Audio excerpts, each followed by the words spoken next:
اللہ اللہ اللہ۔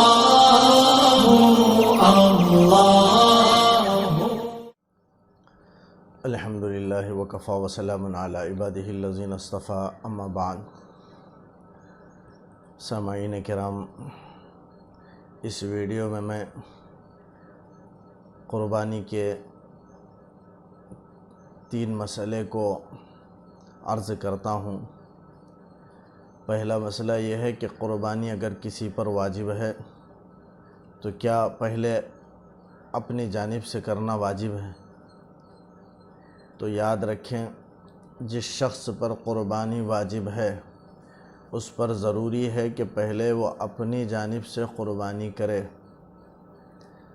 جیسے گھروں میں یہ رواج چلتا آ رہا ہے کہ لوگ اس کو ادب بھی سمجھتے ہیں کہ پہلے حضور صلی اللہ علیہ وسلم کے نام پر قربانی کریں، پھر والد کے نام پر، پھر والدہ کے نام پر، پھر دادی دادا کے نام پر، پھر نانا نانی کے نام، اس طرح ترتیب چلتی ہے۔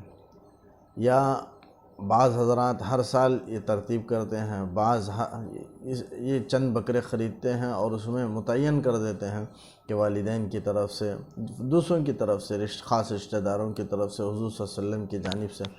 حالانکہ ضرور کرنا چاہیے، آپ صلی اللہ علیہ وسلم کا بڑا احسان ہے، محسن اعظم صلی اللہ علیہ وسلم ہے، لیکن اپنے اوپر اگر واجب ہے تو پہلے اپنے جانب سے واجب کو ادا کرے، پھر حضور صلی اللہ علیہ وسلم کے نام پر کرے۔ آپ کا بڑا احسان ہے، آپ صلی اللہ علیہ وسلم نے اپنی محتاج اور فقیر امت کی جانب سے بھی آپ صلی اللہ علیہ وسلم نے قربانی فرمائی ہے۔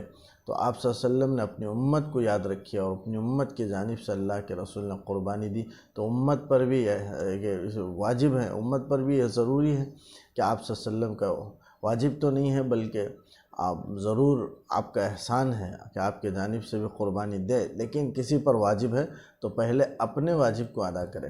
تو یہ نہ ہو کہ ادب کا لحاظ رکھتے ہوئے دوسروں کی جانب سے کریں۔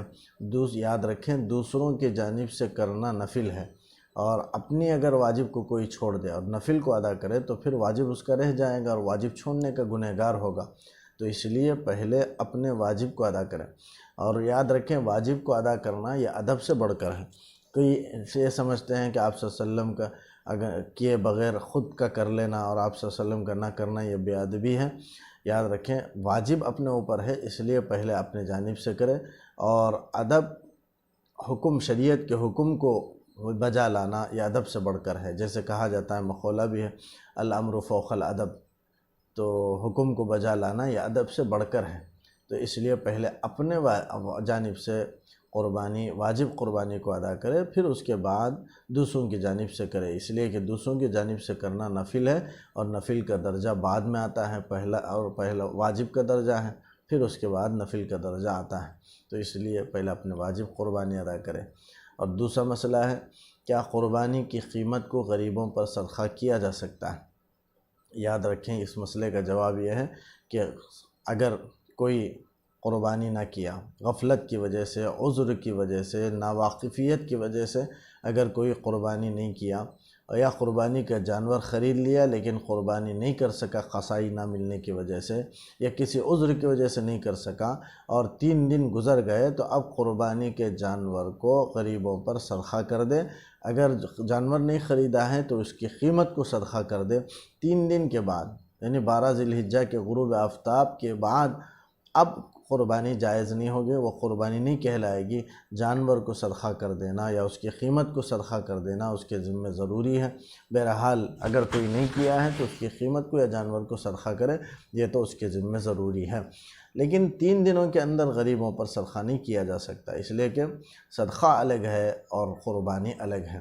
قربانی کی روح جان دینا ہے، اور صدقہ کی روح مال دینا ہے، دونوں علیحدہ علیحدہ ہیں، تو ایک دوسرے سے کیسے ادا ہو سکتے ہیں؟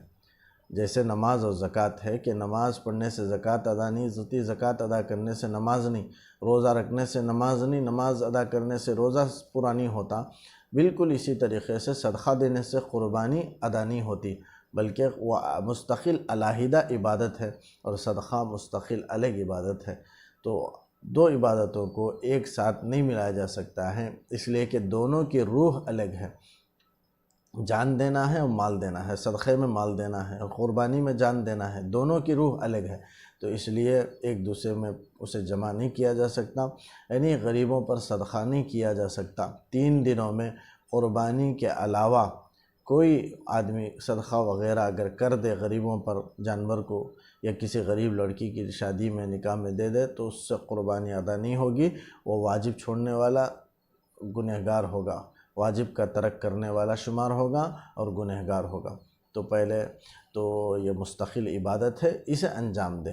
پھر غریبوں پر بھی اگر غریبوں کی مدد کرنا ہی ہے تو اپنے مال میں جانور کے خریدنے میں اسراف نہ کرے، کم معمولی مختصر ایک عمدہ جانور خرید لے، پھر جو زائد مال ہے وہ مال کو غریبوں پر صدقہ کر دے۔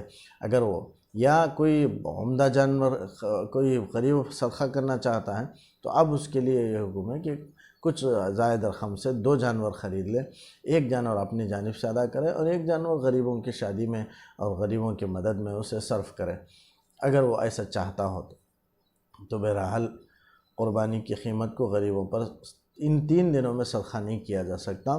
3 دن پورے ہو جائیں تو پھر صدقہ کیا جا سکتا ہے۔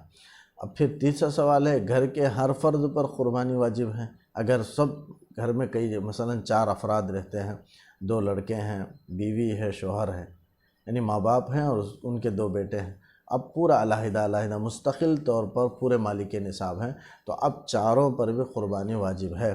2 لڑکے جو ان کی الگ تجارت ہو اور وہ مالک نصاب بھی ہوں، تو وہ 2 لڑکے اپنے طرف سے علیحدہ قربانی کرے اور باپ علیحدہ قربانی کرے مالک نصاب ہو، اور پھر عورت ماں اگر مالک نصاب ہے تو وہ علیحدہ۔ تو ایک گھر میں 4 افراد مالک نصاب ہیں تو 4 افراد کی طرف سے بھی قربانی واجب ہوگی۔ جیسے نماز ہے، 4 افراد پر بھی باپ کے پڑھ لینے سے تینوں کی طرف سے ادا نہیں ہوتا، بلکہ باپ بھی پڑھے، ان کی ماں بھی پڑھے اور ان کے 2 اولاد بھی پڑھے، یہ ضروری ہے، ہر ایک پر فرض ہے۔ بالکل اسی طریقے سے قربانی ہر ایک پر واجب ہے۔ تو گھر کے اندر 4 افراد مالک نصاب ہیں تو علیحدہ، یہ نہ سمجھیں کہ گھر کا جو سربراہ ہیں، والد صاحب ہیں، اگر وہ قربانی کر دے تو سب کی طرف سے کافی ہو جائے گا، ایسا ہرگز نہیں، بلکہ ہر ایک پر علیحدہ قربانی کرنی واجب ہوگی۔ اللہ تعالیٰ صحیح مسئلے پر عمل کی توفیق دے۔